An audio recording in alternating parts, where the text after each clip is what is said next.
The Battle of Dongxing was fought in the 12th lunar month of 252, between the states of Cao-Wei and Eastern Wu during the Three Kingdoms period of Chinese history. The battle concluded with a tactical victory for Wu. Background: as early as 211, Sun Quan had already ordered the construction of defensive structures made at Ruxu for defensive preparations against possible attacks from his rival Cao Cao. In 230, Sun Quan had a dam built at Dongxing to contain the nearby Lake Chao. Sun Quan died in 252 and was succeeded by his son Sun Liang as Emperor of Wu. In the 10th lunar month of that year, Wu's grand tutor Zhuge Ke started construction works at the Dongxing Dam, increasing its length such that it joined the hills at either side of the dam, and two castles were built in the middle. Zhuge Ke stationed 1,000 troops in each castle and put Quan Duan and Lulu in charge of them, while he led the rest of the men back.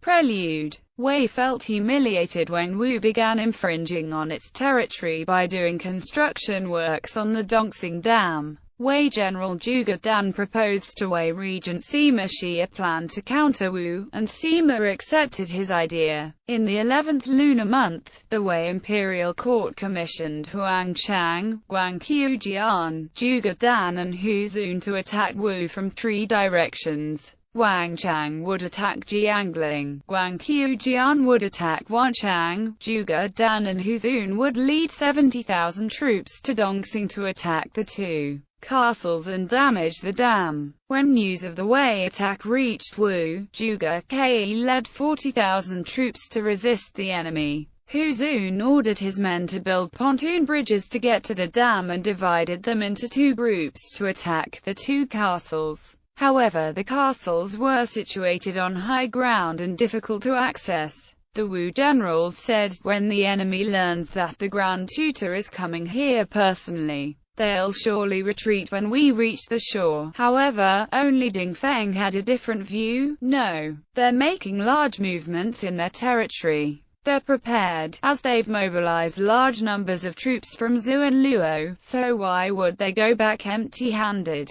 Don't think that the enemy won't come, we should ready ourselves for battle." When Zhuge Ke reached Dongxing, he placed Ding Feng, Lu Zan, Lu Du and Tang Zi in charge of the vanguard and they moved west along mountainous terrain. Ding Feng warned, "We're moving too slow. If the enemy seizes favorable ground, it'll be harder to deal with them." He then led 3,000 soldiers with him, traveling on a different route from the main bulk of Wu forces. The battle. Strong north winds were blowing at that time. Ding Feng and his 3,000 men reached the front line within 2 days and seized control of Zhou embankment.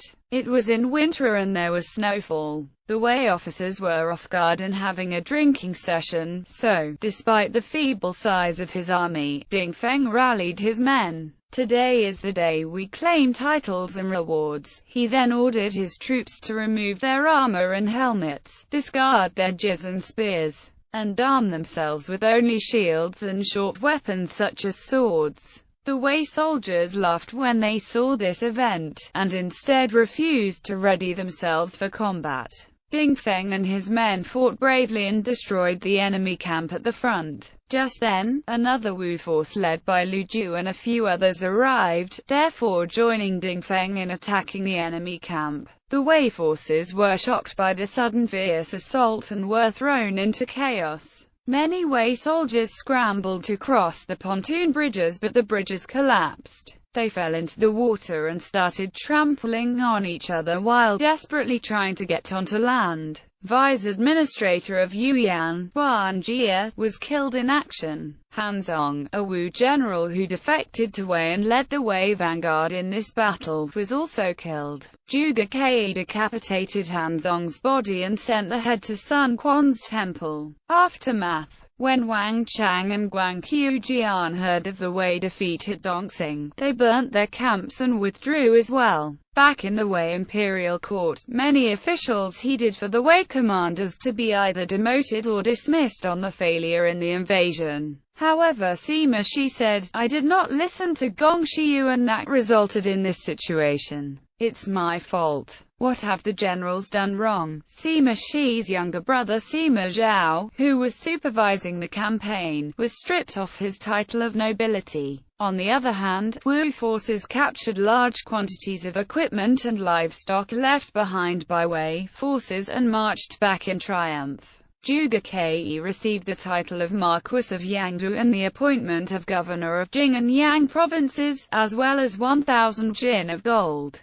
200 fine horses and 10,000 rolls each of silk and cloth. Ding Feng was promoted to general who eliminates bandits, and received the title of a village marquis. Order of battle.